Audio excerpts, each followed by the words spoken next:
Hello friends, this is सार Kashyap and welcome back to Parcham. Hope you all are well. And आज का जो हमारा टॉपिक है वो है मॉनेटरी पॉलिसी। मॉनेटरी पॉलिसी एक बहुत ही ज़्यादा इंटरेस्टिंग टॉपिक है। सो चलिए इस पे डिस्कस करते हैं MCQs. Before that let me remind you, अगर आप आरआरबी, एनटीपीसी, ग्रुप डी या फिर एसएससी की प्रिपरेशन कर रहे हैं, so you all are welcome to Percham app. In Percham app, we have created a comprehensive general awareness course for you all people. In it, we cover static GK, polity, history, geography, economics as well as science. So आप please उसे जाके check कीजिए and if you are interested, do grab it. Start करते हैं हम अपना आज का सेशन एंड हमेशा की तरह सबसे पहले देखेंगे previous day question. So question क्या था? How many banks were nationalised in the year 1969? यानी कि वर्ष 1969 में कितने बैंकों का राष्ट्रीयकरण किया गया था? Option A 6, B 10, C 14, D 20। इसका करेक्ट आंसर क्या था? Option C 14। इसके बारे में हमने प्रीवियस क्लास में भी पढ़ा था, है ना? सो 1969 में 14 प्राइवेट बैंक्स को नेशनलाइज किया गया था। ये ऐसे प्राइवेट बैंक थे जिनके पास 50 करोड़ से ज्यादा की डिपॉजिट्स थी। For example bank of Baroda, Punjab national bank, Dena bank, Canara bank, they all were made public sector banks at that point of time only. ठीक है, and all this happened under the banking companies ordinance 1969। Get it? अब हम start करते हैं अपने आज के questions के साथ। सो टॉपिक क्या है आज का? Monetary policy. सो सबसे पहला क्वेश्चन है, what is meant bye monetary policy? यानी कि मॉनेटरी पॉलिसी से आप समझते क्या हो? Option A, it is the process by which the parliament controls the money supply. ये एक ऐसा प्रोसेस है जिसके थ्रू हमारी संसद मनी सप्लाई को कंट्रोल करती है। B, the process by which the central bank और monetary authority of a country controls the supply of money. ये एक ऐसी प्रोसेस है जिसके थ्रू सेंट्रल बैंक जो होती है कंट्री की, वो मनी सप्लाई को कंट्रोल करती है। Option C, the process by which international market controls the money supply. ये एक ऐसी पॉलिसी है जिसके through international market money supply को कंट्रोल करता है। And option D, none of the above. इसका मतलब कि ऊपर के तीनों ऑप्शंस गलत हैं। सो करेक्ट आंसर क्या है इसका? बहुत इजी सा क्वेश्चन है ये, है ना? The correct answer is option B, यानी कि the process by which the central bank or monetary authority of a country controls the supply of money। यानी कि मॉनेटरी पॉलिसी एक ऐसी प्रोसेस होती है जिसके थ्रू सेंट्रल बैंक जो होती है कंट्री की, वो मनी की सप्लाई को कंट्रोल करती है। ठीक है, अब यहाँ मॉनेटरी पॉलिसी के रिगार्ड्स में कुछ चीजें दी हुई हैं, उन्हें देख लेते हैं। पहली चीज, monetary policy refers to macro economic policy of the central bank that is Reserve bank of India in matters of interest rates, money supply and availability of credit। So monetary policy एक तरह की macro economic policy है। इसको macro economic policy क्यों बोलते हैं? क्योंकि ये जो पॉलिसी है ना, वो पूरी की पूरी इकोनॉमी को इम्पैक्ट डालेगी। दो तरह की इकोनॉमिक्स होती है, एक होती है मैक्रो इकोनॉमिक्स एंड दूसरी होती है माइक्रो इकोनॉमिक्स। माइक्रो इकोनॉमिक्स किसी एक पार्टिकुलर सेक्टर पे इम्पैक्ट डालता है, बट मैक्रो इकोनॉमिक्स पूरी की पूरी इकोनॉमी पे इम्पैक्ट डालता है। एंड मॉनेटरी पॉलिसी क्योंकि पूरी की पूरी इकोनॉमी में इम्पैक्ट डालेगा, that is why we consider it as a part of macro economic activity. ठीक है, एंड मॉनेटरी पॉलिसी बनाता कौन है? Reserve bank of India. And ये किन मैटर्स में डील करती है? It deals with matters such as interest rates, money supply and availability of credit. Clear है? सेकेंड चीज, it helps in shaping variables such as inflation, consumption, savings, investments etcetera. ये जो monetary policy है ना, इसके through हमारा central bank inflation को control करने की कोशिश करता है, कंजम्पशन को रेगुलेट करने की कोशिश करता है, सेविंग्स ऊपर नीचे हो जाती है इस मॉनेटरी पॉलिसी के through. And monetary policy somewhat investments को भी डिसाइड करता है कि हमारी कंट्री में कितना इन्वेस्टमेंट होगा, ये भी मॉनेटरी पॉलिसी ही डिसाइड करता है। यानी कि बहुत बड़ा फैक्टर मॉनेटरी पॉलिसी होता है इन्वेस्टमेंट्स में। ठीक है, question number 2, what is meant by repo rate? Repo rate की मीनिंग क्या है? Repo rate at times news में रहता है क्योंकि रेपो रेट एक बहुत ही ज्यादा इंपॉर्टेंट चीज है। तो रेपो रेट होती क्या है? दो स्टेटमेंट्स हैं यहाँ। It is the rate at which RBI lends commercial banks in place of government securities. So repo rate एक ऐसा रेट है जिस रेट पे आरबीआई कमर्शियल बैंक्स को लोन देता है in exchange of government securities. Second statement है, it is the rate at which commercial banks lend the clients. यानी कि एक ऐसा रेट है, एक ऐसा इंटरेस्ट रेट है जिस रेट पे कमर्शियल बैंक्स अपने क्लाइंट्स को लोन्स देते हैं। तो इन दोनों में से करेक्ट स्टेटमेंट क्या है? एक इजी सा क्वेश्चन है ये। Option A only one, B only two, C both one and two, D none of the above. The correct answer is option A only one, क्योंकि रेपो रेट एक ऐसा rate है जिस रेट पे RBI loan देता है commercial banks को, and जब वो लोन देता है तो ऐसा कोलेट्रल आरबीआई अपने पास क्या रख लेता है? गवर्नमेंट सिक्योरिटीज, जो कमर्शियल बैंक्स उन्हें प्रोवाइड करती हैं। ठीक है, सो क्लियर है आपको ये बात? रेपो रेट एक ऐसा रेट है जिस रेट पे आरबीआई कमर्शियल बैंक्स को लोन देता है शॉर्ट टर्म के लिए। क्लियर है? अब ये रेपो रेट के बारे में थोड़ी बहुत इंफॉर्मेशन है जो हमें पता होनी चाहिए। पहली बात, रेपो रेट एक तरह का क्वांटिटेटिव टूल है। तो देखो, जो मॉनेटरी पॉलिसी होती है ना, उसमें दो तरीके के टूल्स होते हैं। एक होता है क्वांटिटेटिव टूल, दूसरा होता है qualitative tool. So quantitative tool and qualitative tool क्या है, इनके बीच डिफरेंस क्या है, वो हम अपने अपकमिंग लेक्चर्स में पढ़ेंगे। बट फिलहाल के लिए इतना समझ लो कि रेपो रेट एक तरह का क्वांटिटेटिव टूल है। एंड रेपो रेट होता क्या है? It is the interest rate at which the RBI provides short-term loans to commercial banks or financial institutions in India against government securities. So जो commercial banks हैं, जो financial institutions हैं, जब कभी RBI से short term में loan लेती हैं government securities को गिरवी रखकर, तो जो interest rate उनको पे करना पड़ता है उसको कहा जाता है repo rate. And repo rate में जो लोन्स लिए जाते हैं, it is based on repurchase agreement. अब क्वेश्चन ये उठता है कि रीपर्चेस एग्रीमेंट का मतलब क्या है? सो इसका मतलब ये है कि clients enter into an agreement with RBI to repurchase their G Sec at a future date at a predetermined higher prices. इसका मतलब ये हुआ कि देखो, कमर्शियल बैंक जो है उसने गवर्नमेंट सिक्योरिटीज को गिरवी रखी आरबीआई के पास एंड फिर उससे लोन ले लिया। बट लेटर ऑन बैंक्स को उन गवर्नमेंट सिक्योरिटीज को आरबीआई से वापस खरीदना पड़ेगा, but this time at a higher rate. And ये जो डिफरेंस होगा, जितने में कमर्शियल बैंक सब खरीद रही है एंड जितने में आरबीआई ने उनसे खरीद के लोन दिया था, तो वो जो डिफरेंस है वही आरबीआई का प्रॉफिट होगा, वही आरबीआई का इंटरेस्ट रेट है, जिसको हम कह देंगे रेपो रेट। ठीक है, आ रही है बात की नहीं समझ? आ रही है? ठीक है। अब क्वेश्चन ये उठता है कि ये जो रेपो रेट है उसको डिसाइड कौन करता है? So it is decided by monetary policy committee. Monetary policy committee में 6 मेंबर्स होते हैं, 3 आरबीआई की तरफ से एंड 3 गवर्नमेंट की तरफ से। एंड इस कमेटी का एक्स ऑफिशियो चेयरमैन होता है आरबीआई का गवर्नर। ठीक है, एंड यहाँ जो भी डिसीजंस लिए जाते हैं वो मेजोरिटी वोट से लिए जाते हैं।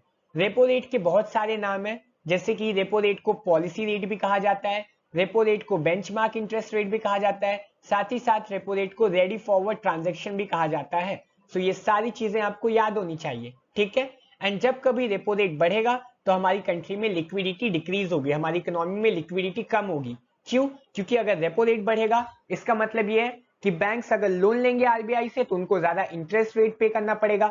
अब कमर्शियल बैंक्स को ज्यादा इंटरेस्ट रेट पे लोन मिल रहा है तो वो आगे लोन्स भी ज्यादा इंटरेस्ट रेट्स पे देंगे।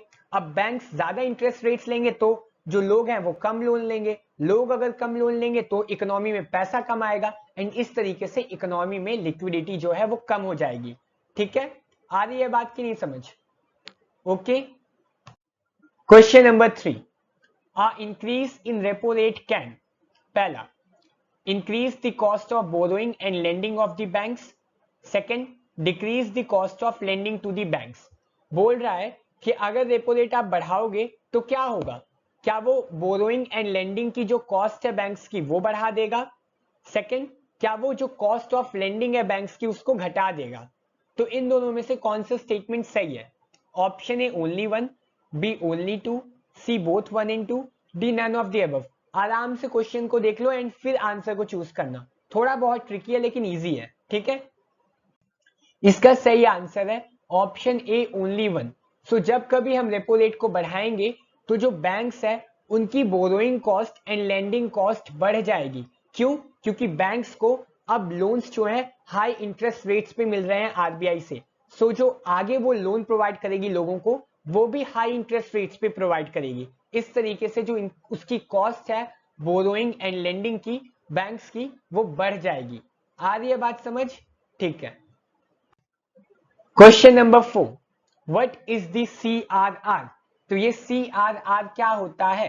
देखो, CRR का फुल फॉर्म है कैश रिजर्व रेशियो। ठीक है, सो पहला स्टेटमेंट है it is a percentage of bank deposits that they keep with the RBI as gold deposits only.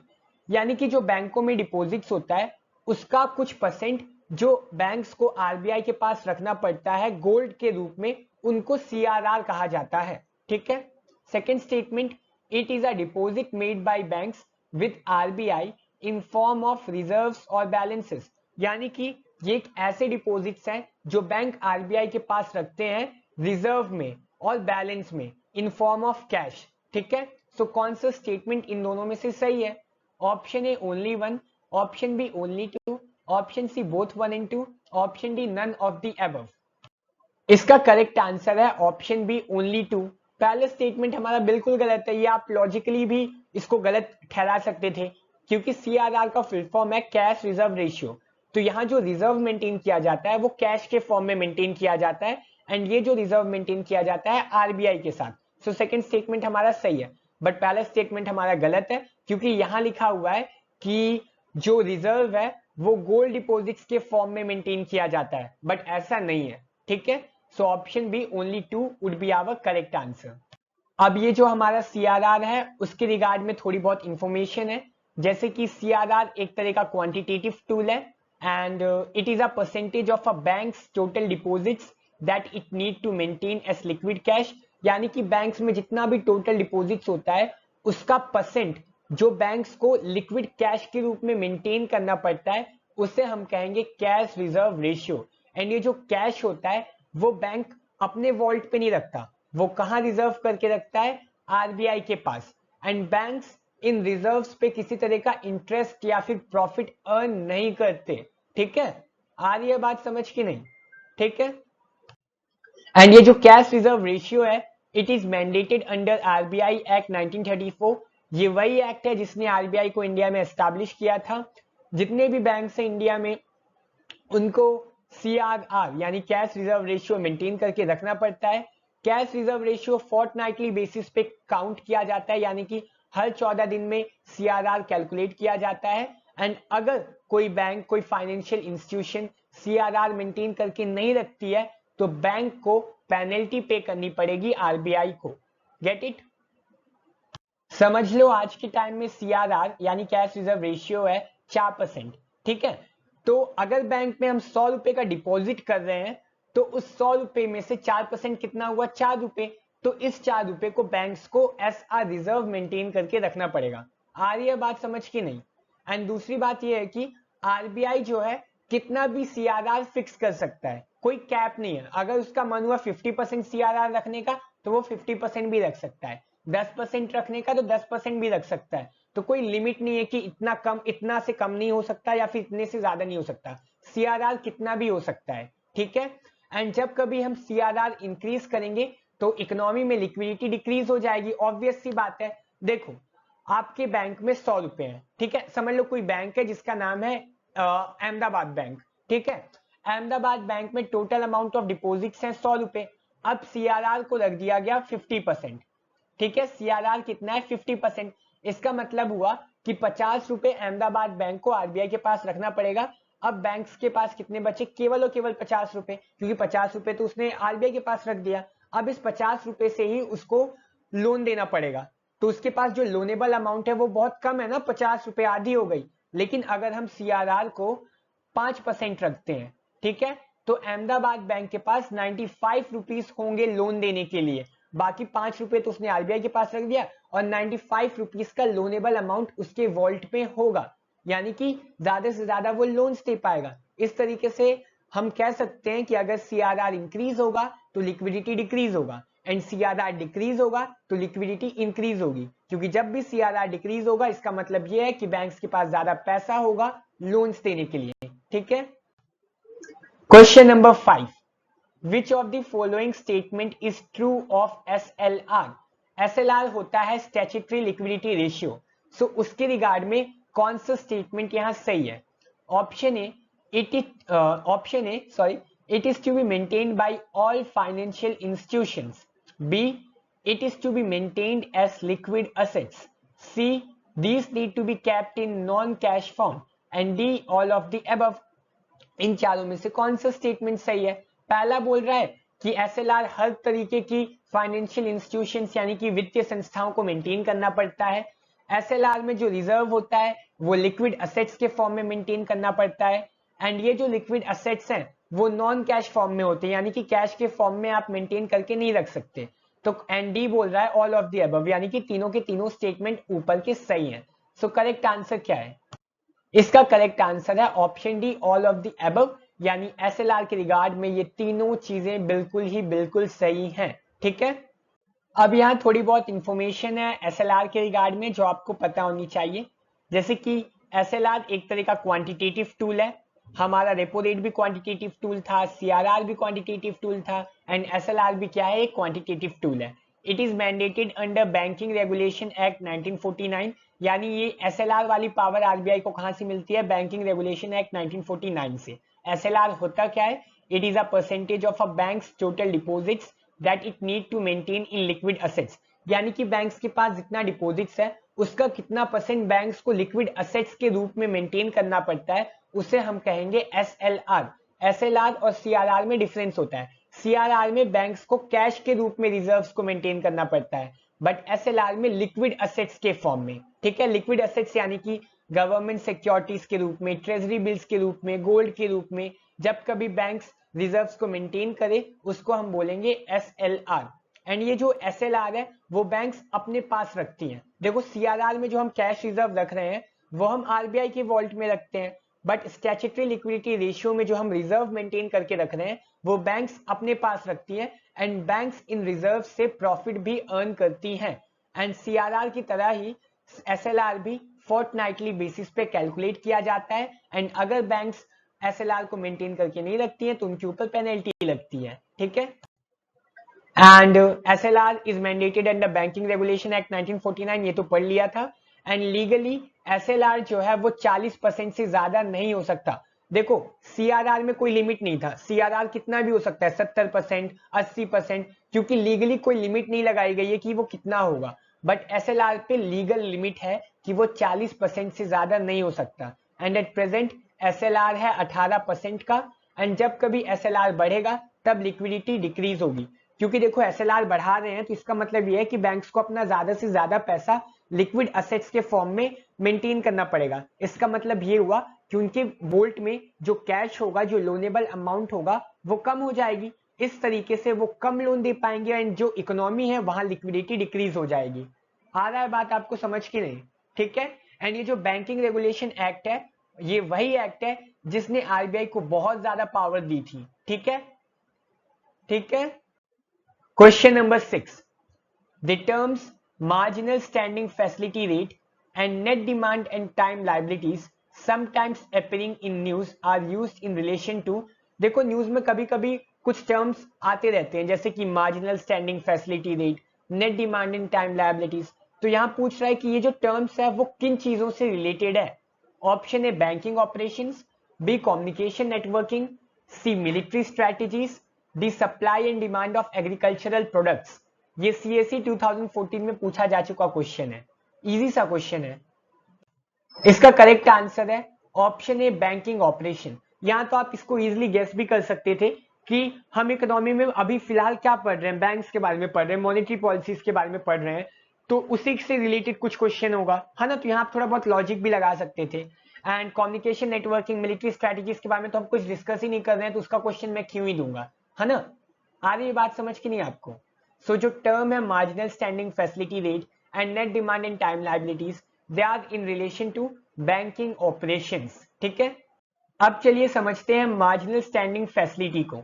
सो सबसे पहली बात, ये एक तरह का क्वांटिटेटिव टूल है मॉनेटरी पॉलिसी का, and it is the interest rate at which RBI lends short term loans to scheduled commercial banks with their SLR quota G Sec as collateral. तो देखो हमने एसएलआर पढ़ा ना, एसएलआर में क्या होता था कि बैंक्स को अपने टोटल डिपॉजिट्स का कुछ परसेंट लिक्विड एसेट्स के फॉर्म में मेंटेन करना पड़ता है। लिक्विड एसेट्स यानी कि गवर्नमेंट सिक्योरिटीज के फॉर्म में, ट्रेजरी बिल्स के फॉर्म में, है ना। बट जो बैंक्स होती है वो ऐसी गवर्नमेंट सिक्योरिटीज जिनको वो एसएलआर में मेंटेन कर रहे हैं, उन गवर्नमेंट सिक्योरिटीज को रेपो रेट वाले मैकेनिज्म से लोन लेने के लिए यूज नहीं कर सकती। रेपो रेट में क्या होता था कि लोन लेने के लिए आपको गवर्नमेंट सिक्योरिटीज गिरवी रखनी पड़ती थी, लेकिन ऐसी गवर्नमेंट सिक्योरिटीज जो आपने एसएलआर में गिनवा ली है, एसएलआर कोटा में गिनवा ली है, उनको आप रेपो रेट वाले मैकेनिज्म में यूज नहीं कर सकते, ठीक है। बट इन इमरजेंसी सिचुएशन, जब आपको लोन की जरूरत है, जब आपके पास गवर्नमेंट सिक्योरिटीज नहीं है, ऐसी सिचुएशंस में आप अपनी एसएलआर कोटा वाली गवर्नमेंट सिक्योरिटीज को भी कोलेट्रल की तरह यूज करके आरबीआई से लोन ले सकते हैं। एंड आरबीआई ऐसी सिचुएशन में जो इंटरेस्ट रेट चार्ज करेगा उसे हम कहते हैं marginal standing facility rate. And ये जो मार्जिनल स्टैंडिंग फैसिलिटी रेट होता है वो हमेशा ही रेपो रेट से ज्यादा होता है। सिंपल सी बात है, क्योंकि अगर marginal standing facility rate repo rate से कम होगा तो होगा क्या, बैंक वाले बहुत होशियार होते हैं, बैंक वाले क्या करेंगे कि हमेशा ही एसएलआर कोटा वाली गवर्नमेंट सिक्योरिटीज का यूज करके लोन ले लेंगे आरबीआई से, एंड आरबीआई को चूना लगाते रहेंगे। एंड इससे होगा क्या कि एसएलआर मेंटेन करने, इससे होगा क्या कि जो रेपो रेट वाला मैकेनिज्म है पूरी तरीके से वैंडलाइज्ड हो जाएगा, शैटर्ड हो जाएगा, ठीक है। आ रहा है समझ कि नहीं? Question number 7, what will be the impact on the cash reserves of commercial bank if RBI conducts a sale of securities? तो अगर आरबीआई जो हमारा सेंट्रल बैंक है वो गवर्नमेंट सिक्योरिटीज की सेल रखता है, उसको बेचता है, तो कमर्शियल बैंक्स के कैश रिजर्व पे क्या इंपैक्ट पड़ सकता है? ऑप्शन ए इंक्रीज करेगा कैश रिजर्व, बी डिक्रीज करेगा, सी रिमेन कांस्टेंट यानी कि ना तो बढ़ेगा ना तो घटेगा, डी नन ऑफ दिस। होगा क्या? इसका करेक्ट आंसर है ऑप्शन बी डिक्रीज, क्योंकि जब कभी आरबीआई सिक्योरिटीज को मार्केट पे बेचेगा तो कमर्शियल बैंक्स, ऑब्वियस सी बात है, कमर्शियल बैंक्स वैसे भी इंटरेस्टेड रहते हैं गवर्नमेंट सिक्योरिटीज पे, क्योंकि वहां जो इंटरेस्ट रेट्स होता है वो फिक्स होता है, एंड साथ ही साथ वो गारंटी होती है कि भारत सरकार हमको इंटरेस्ट पे करेगी। तो होगा क्या कि कमर्शियल बैंक ज्यादा से ज्यादा आरबीआई की सिक्योरिटीज खरीदने की कोशिश करेगी, एंड जब वो खरीदेगी तो वो अपने पैसों को यूज करेगी ना, तो उसके कैश रिजर्व्स तो कम होंगे ना, ऑब्वियस सी बात है। So option B decrease would be our correct answer. Question number 8, under which qualitative tool RBI fixes maximum limit to loan and advances that can be made above which the commercial banks cannot exceed? तो देखो यहाँ एक qualitative tool की बात हो रही है ना, तो ये पूछ रहा है आपसे कि किस तरह के क्वालिटेटिव टूल में आरबीआई हमारा एक लिमिट फिक्स कर देता है लोन्स के ऊपर और एडवांसेस के ऊपर जो कमर्शियल बैंक्स किसी एक को दे सकती हैं, ठीक है। Option A rationing of credit, B margin requirement, C loan value ratio, D moral suasion. So इन चारों में से क्या एक ऐसा क्वालिटेटिव टूल है जिसके तहत आरबीआई लिमिट फिक्स कर देती है कि इस पार्टिकुलर इंडस्ट्री को, इस पार्टिकुलर पर्सन को इससे ज्यादा लोन या इससे ज्यादा एडवांस बैंक्स नहीं दे सकती? इसका करेक्ट आंसर है option A rationing of credit. So rationing of credit एक ऐसा क्वालिटेटिव टूल है जिसके थ्रू आरबीआई लिमिट फिक्स करता है लोन्स और एडवांसेस के ऊपर जो कमर्शियल बैंक्स किसी एक इंडिविजुअल, किसी एक सेक्टर को दे सकती हैं, ठीक है। सो सेलेक्टिव क्रेडिट कंट्रोल के ऊपर थोड़ी बहुत बातें हैं वो हम समझते हैं। सेलेक्टिव क्रेडिट कंट्रोल एक तरह का क्वालिटेटिव टूल कहा जाता है, इसका नेगेटिव एस्पेक्ट है क्रेडिट राशनिंग सिस्टम। सो सेलेक्टिव क्रेडिट कंट्रोल के दो एस्पेक्ट्स हैं, एक है नेगेटिव एस्पेक्ट, दूसरा है पॉजिटिव एस्पेक्ट। सो ये जो राशनिंग ऑफ क्रेडिट है वो सेलेक्टिव क्रेडिट कंट्रोल का नेगेटिव एस्पेक्ट है। इसमें होता क्या है, central bank will not give loans to banks above a particular limit, यानी जो सेंट्रल बैंक है, जो हमारा आरबीआई है, वो बैंक्स को एक लिमिट के ऊपर लोन नहीं देगा। इसके साथ साथ जो बैंक है, it will put a ceiling on amount of loans that can be taken by an individual for each category, यानी कि अलग अलग कैटेगरी के इंडिविजुअल्स बैंक से कितना लोन ले सकते हैं उनके ऊपर एक लिमिट लग जाएगी, ठीक है। जैसे समझ लो जो सर्विस वाले लोग हैं उनके ऊपर लिमिट लग गई 5 लाख की, जो बिजनेस वाले हैं उनके ऊपर लिमिट लग गई 1 करोड़ की, तो ऐसे लिमिट सेट कर देते हैं। तो ये एक नेगेटिव एस्पेक्ट है सेलेक्टिव क्रेडिट कंट्रोल का, ठीक है। ये देखो एक राशन की दुकान है, यहाँ भी क्या होता है, फिक्स होता है ना राशन। आप कोटा पे जाते हो, आप अपनी पीडीएस शॉप्स पे जाते हो, तो आपका फिक्स रहता है ना कि 10 किलो गेहूं मिलेगा, 5 किलो चावल मिलेगा, उससे ज्यादा तो नहीं मिलता ना, एक फिक्स रहती है, एक लिमिट रहती है ना। आ रही है बात समझ? बढ़ते हैं आगे क्वेश्चन नंबर 9 की तरफ। Reverse repo rate is a tool used by RBI to, यानी कि जो रिवर्स रेपो रेट है आरबीआई द्वारा उपयोग क्यों किया जाता है? Option A absorb liquidity, B inject liquidity, C to keep liquidity at one level, D none of this. So reverse repo rate का आमतौर पर इस्तेमाल क्यों किया जाता है? इसका करेक्ट आंसर है ऑप्शन ए, एब्जॉर्ब लिक्विडिटी। अब इसको समझने के लिए, आंसर को समझने के लिए हमें यह जानना होगा कि रिवर्स रेपो रेट होता क्या है। अभी तक हमने रेपो रेट पढ़ा था, बट ये रिवर्स रेपो रेट क्या है उसे समझते हैं। रिवर्स रेपो रेट भी एक तरह का क्वांटिटेटिव टूल है। It is the interest rate at which the reserve bank of India borrows money from banks for the short term against the government securities. यानी कि एक ऐसा इंटरेस्ट रेट है जिस इंटरेस्ट रेट पे आरबीआई बैंक्स से loan लेता है शॉर्ट टर्म में इन एक्सचेंज ऑफ गवर्नमेंट सिक्योरिटीज। तो रेपो रेट का जस्ट ऑपोजिट है। रेपो रेट में बैंक्स लोन ले रहे हैं आरबीआई से एंड बैंक्स गवर्नमेंट सिक्योरिटी जमा करवा रहे हैं आरबीआई के पास। बट रिवर्स रेपो रेट में आरबीआई जो है पैसा ले रहा है बैंक से एंड आरबीआई गवर्नमेंट सिक्योरिटी जमा करवा रहा है किसके पास? बैंक्स के पास। एंड जैसा कि रेपो रेट रीपर्चेस एग्रीमेंट पे बेस्ड होता था, in that same way reverse repo rate भी रीपर्चेस एग्रीमेंट पे बेस्ड है। यानी कि आरबीआई को वापस उन गवर्नमेंट सिक्योरिटीज को खरीदना पड़ेगा eight a pre determined price जो कि समवट हायर होंगी एंड ये जो डिफरेंस होगा प्राइसेस का वही प्रॉफिट होगा कमर्शियल बैंक्स का। ठीक है। एंड रिवर्स रेपो रेट जो है वो हमेशा ही रेपो रेट से कम होगा। क्यों? क्योंकि समझ लो रेपो रेट है 5%। ठीक है। अब कोई बैंक है ए, रेपो रेट है आरबीआई का 5%। अब ए बैंक ने ले लिया आरबीआई से 100 रुपए, ठीक है, एक हफ्ते के लिए। आ रही है बात समझ? लेकिन रिवर्स रेपो रेट है 10%। तो इस बैंक ने क्या किया? होशियारी की, चालाकी की। इस बैंक ने इस 100 रुपए को आरबीआई के पास ही भेज दिए रिवर्स रेपो रेट वाले विंडो के थ्रू। ठीक है। अब एक हफ्ते बाद जो है अहमदाबाद बैंक को मिल गए 110 रुपए। ठीक है, ये बैंक का नाम समझ लो, 110 रुपए इसको मिले एंड इसको और आरबीआई से उसने किस इंटरेस्ट रेट पे लिए थे? 5% इंटरेस्ट रेट पे। यानी कि अहमदाबाद बैंक को आरबीआई को कितने देने पड़ेंगे? 105। तो वो 105 दे देगी।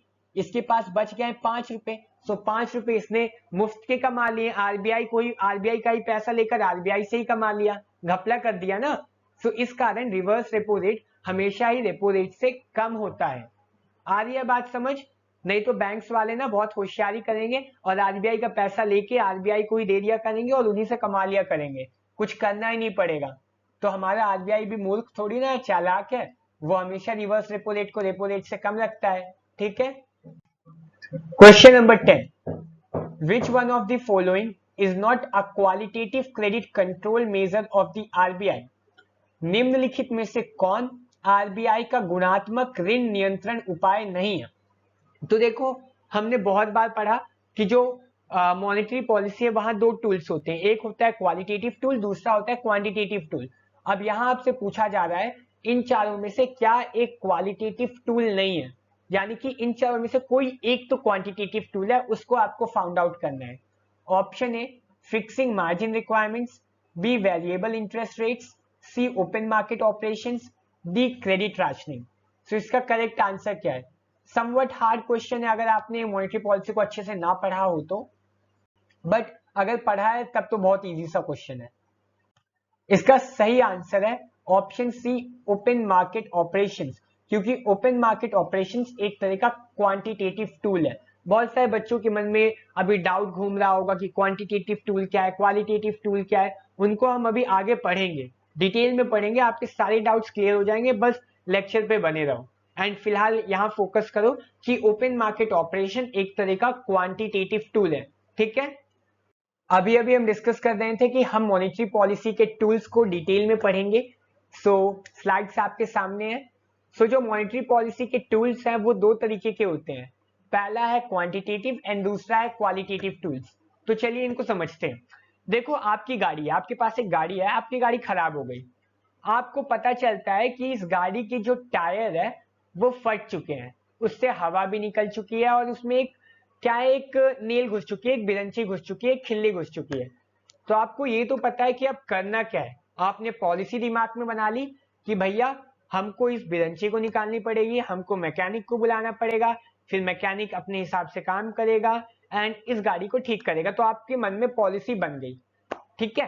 फिर मैकेनिक आता है, मैकेनिक ने भी चीजों को देखा और उसने समझ गया कि हमको क्या करना पड़ेगा। लेकिन अब उस चीज को इफेक्टिव बनाने के लिए, कि वो जो मन में सोच रहा है उस चीज को इफेक्टिव बनाने के लिए वो कुछ औजार लाएगा ना अपने साथ, है ना, कि वो पेचकस लाएगा, वो नट बोल्ट कसने के लिए, ढीले करने के लिए अपने इक्विपमेंट्स लाएगा, टूल्स लाएगा। In that same way RBI ने मॉनेटरी पॉलिसी तो बना ली, लेकिन उसको इफेक्टिव बनाने के लिए, उसको इंप्लीमेंट करने के लिए उसके पास कुछ टूल्स होने चाहिए, उसके पास कुछ औजार होने चाहिए। तो वो जो औजार है वो दो तरीके के होते हैं, एक है क्वांटिटेटिव टूल एंड दूसरा है क्वालिटेटिव टूल। अब ये जो क्वांटिटेटिव टूल्स होते हैं उनको हम बोलते हैं जनरल या फिर इनडायरेक्ट टूल्स। ठीक है, क्यों जनरल टूल्स बोलते हैं? क्योंकि ये जो टूल्स है वो पूरी की पूरी इकोनॉमी पे इंपैक्ट डालते हैं and it affects overall supply of money and credit in economy. So जितनी भी पैसे की सप्लाई हो रही है इकोनॉमी पे, पूरे के पूरे पैसे पे इफेक्ट डालते हैं क्वांटिटेटिव टूल। बट ये जो क्वालिटेटिव टूल है उनको हम सिलेक्टिव या फिर डायरेक्ट टूल बोलते हैं, क्योंकि ये जो टूल्स है वो किसी पार्टिकुलर सेक्टर, जैसे इकोनॉमी में बहुत सारे सेक्टर्स होते हैं ना, तो किसी एक पार्टिकुलर सेक्टर की मनी सप्लाई एंड क्रेडिट पे अफेक्ट डालते हैं। ठीक है, सो डिफरेंस समझ आ गया quantitative tool and qualitative tool का। क्वांटिटेटिव टूल्स के एग्जांपल्स थे जैसे कि repo rate, CRR, SLR, reverse repo rate, marginal standing facility. And qualitative tools के एग्जांपल हैं जैसे कि सिलेक्टिव क्रेडिट कंट्रोल, है ना, मॉरल सुएशन, डायरेक्ट एक्शन। तो ये सारे एग्जांपल्स है क्वालिटेटिव टूल्स के। Question number 11, the monetary policy committee consist of, यानी कि जो मौद्रिक नीति समिति होती है उसमें कितने मेंबर्स होते हैं, ये चीज हमने पढ़ी है, तो इसका आंसर आपसे बनना चाहिए। Option A 4 members, B 5 members, C 6 members, D 10 members. The correct answer is option C 6 members. 3 RBI की तरफ से होते हैं और 3 गवर्नमेंट की तरफ से। एंड इस मॉनेटरी पॉलिसी कमेटी के चेयरमैन कौन होते हैं? आरबीआई के गवर्नर। एंड ये जो मॉनेटरी पॉलिसी कमेटी है वो डिसाइड करती है इंडिया की रेपो रेट, मतलब आरबीआई की रेपो रेट। ठीक है, question number 12, the monetary policy in India is formulated bye, यानी कि जो भारत की मौद्रिक नीति है वो किसके द्वारा बनाई जाती है? बहुत इजी सा क्वेश्चन है, बहुत इजी सा क्वेश्चन है ये। ऑप्शन ए सेंट्रल गवर्नमेंट यानी केंद्र सरकार, option B industrial financial corporation of India यानी कि भारतीय औद्योगिक वित्तीय निगम, C reserve bank of India, and D industrial development bank of India. So इन चारों में से मॉनेटरी पॉलिसी फॉर्मुलेट कौन करता है, मॉनेटरी पॉलिसी बनाता कौन है? इजी सा क्वेश्चन है यार ये तो। करेक्ट आंसर है option C reserve bank of India. Question number 13, which one of the following is not an instrument of fiscal policy. तो देखो जैसे मॉनेटरी पॉलिसी होती है ना वैसे ही फिस्कल पॉलिसी भी होती है। तो अब आपसे ये पूछा जा रहा है कि इन चारों में से क्या फिस्कल पॉलिसी का एक इंस्ट्रूमेंट नहीं है? ठीक है, option A open market operations, B taxation, C public borrowing, D public expenditure. इन चारों में से क्या फिस्कल पॉलिसी का इंस्ट्रूमेंट नहीं है? इस क्वेश्चन को हमने इनडायरेक्ट वे में प्रीवियस क्वेश्चंस में डिस्कस कर लिया है। सो आपसे आंसर बनना चाहिए, अगर आप अच्छे से लेक्चर को देख रहे हो ना तो ये आंसर आपसे बनेगा।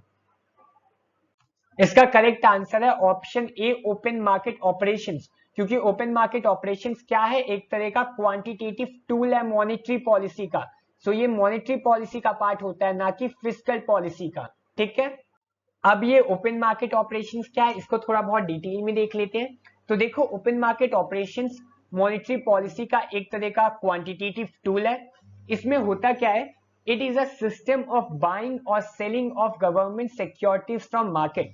जब कभी हमारा रिजर्व बैंक यानी सेंट्रल बैंक गवर्नमेंट सिक्योरिटीज को खरीदने लगे या फिर मार्केट में बेचने लगे, उन ऑपरेशंस को, उन एक्शंस को आप कहोगे ओपन मार्केट ऑपरेशंस। देखो अगर आरबीआई गवर्नमेंट सिक्योरिटीज को खरीद रही है मार्केट से, ठीक है, इसका मतलब क्या हुआ? जब खरीदेगी तो आरबीआई को पैसा भी तो देना पड़ेगा मार्केट को ना, तभी वो गवर्नमेंट सिक्योरिटीज को बाय बैक करेगी ना। तो होगा क्या? मनी सप्लाई बढ़ जाएगी इकोनॉमी में। जब कभी आरबीआई सिक्योरिटीज को खरीदेगी तब वो पैसा देगी मार्केट को, इस तरीके से मनी सप्लाई बढ़ जाएगी मार्केट पे। लेकिन जब कभी वो सिक्योरिटीज बेचेगी तब क्या होगा? लोगों को खरीदने के लिए सिक्योरिटीज, लोगों को पैसा देना पड़ेगा आरबीआई को, है ना, तभी लोग जो है सिक्योरिटीज खरीद पाएंगे। तो मनी सप्लाई जो है इकोनॉमी में डिक्रीज हो जाएगी, पैसा कहां चला जाएगा? आरबीआई के पास। ठीक है, बट आरबीआई एक साथ जब सिक्योरिटीज को बेच भी रहा हो और खरीद भी रहा हो, ऐसे ओपन मार्केट ऑपरेशंस को बोलते हो operation twist. Operation twist RBI ने यूज किया था कोविड के टाइम। अब ये ऑपरेशन ट्विस्ट की टेक्निकलिटीज कि इसमें एग्जैक्टली हुआ क्या था वो आपको पढ़ने की जरूरत नहीं है, ठीक है, क्योंकि इतना डिटेल में कोई नहीं पूछने वाला, आपको इकोनॉमी पढ़नी है ना कि इकोनॉमिक्स, ठीक है। Question number 14, which one of the following is not a qualitative credit control measure by the central bank of a country? So इन चारों में से क्या एक क्वालिटेटिव क्रेडिट कंट्रोल मेजर नहीं है? Option A rationing of credit, B regulation of consumer credit, C variation of the reserve ratio, D regulation of margin requirements. So इसमें से क्या एक क्वालिटेटिव क्रेडिट कंट्रोल मेजर नहीं है? इजी सा question है ये। करेक्ट आंसर है option C variation of reserve ratio, क्योंकि वेरिएशन ऑफ रिजर्व रेशियो से मतलब हमारा ये है कि सीआरआर और एसएलआर में आप क्या चेंजेस कर रहे हो। अब सीआरआर और एसएलआर क्वांटिटेटिव टूल के पार्ट है ना, तो क्वालिटेटिव क्रेडिट कंट्रोल मेजर में इनको नहीं गिना जाएगा।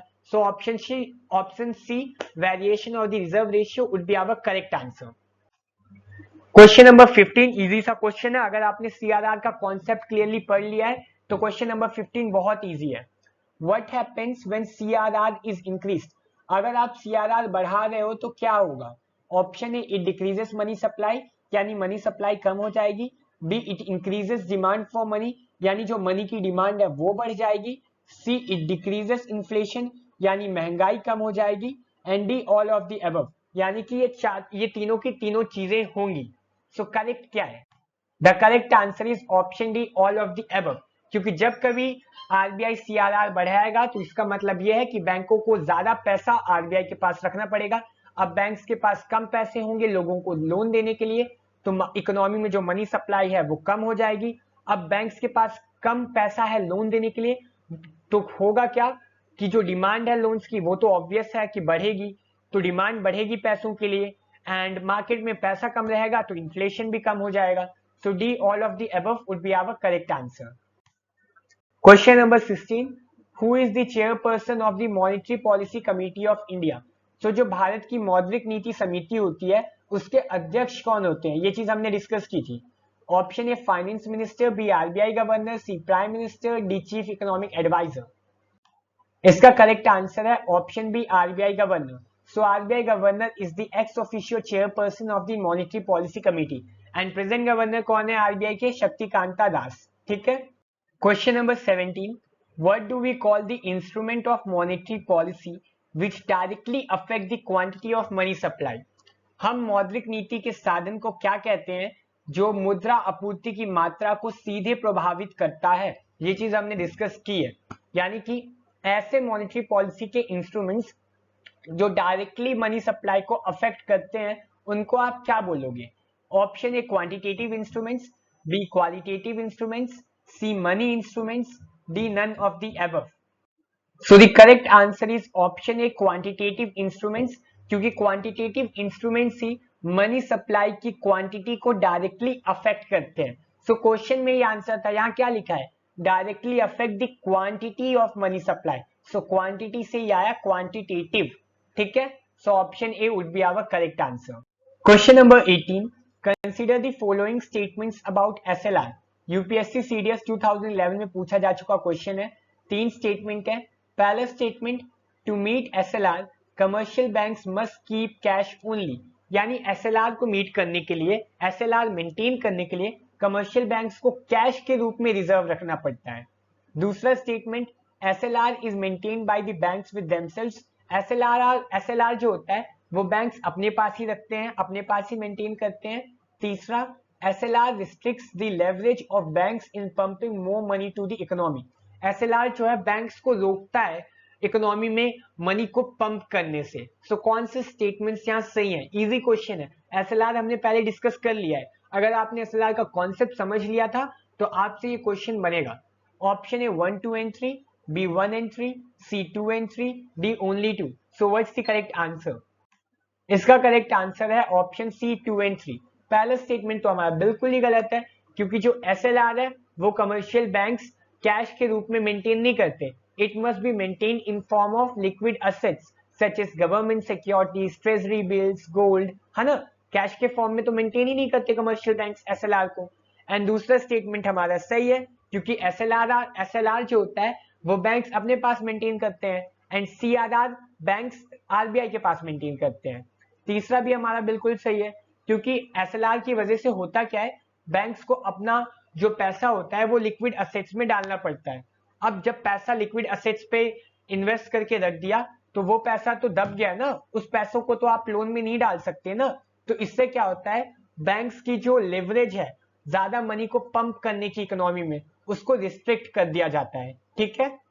Question number 19, when the supply for money increases and the demand for money reduces there will be, यानी मार्केट में इकोनॉमी में मनी की सप्लाई बढ़ती जा रही है लेकिन जो डिमांड है मनी की वो कम होती जा रही है। ऐसी सिचुएशन में क्या होगा, a fall in the level of prices, यानी जो चीजों की कीमत है वो कम हो जाएगी। A decrease in the rate of interest, जो इंटरेस्ट रेट्स हैं वो कम हो जाएंगे। तीसरा, increase in the rate of interest, interest rates बढ़ जाएंगे। या फिर a fall in the level of demand, so जो डिमांड है वो कम हो जाएगी। इन चीजों में से होगा क्या?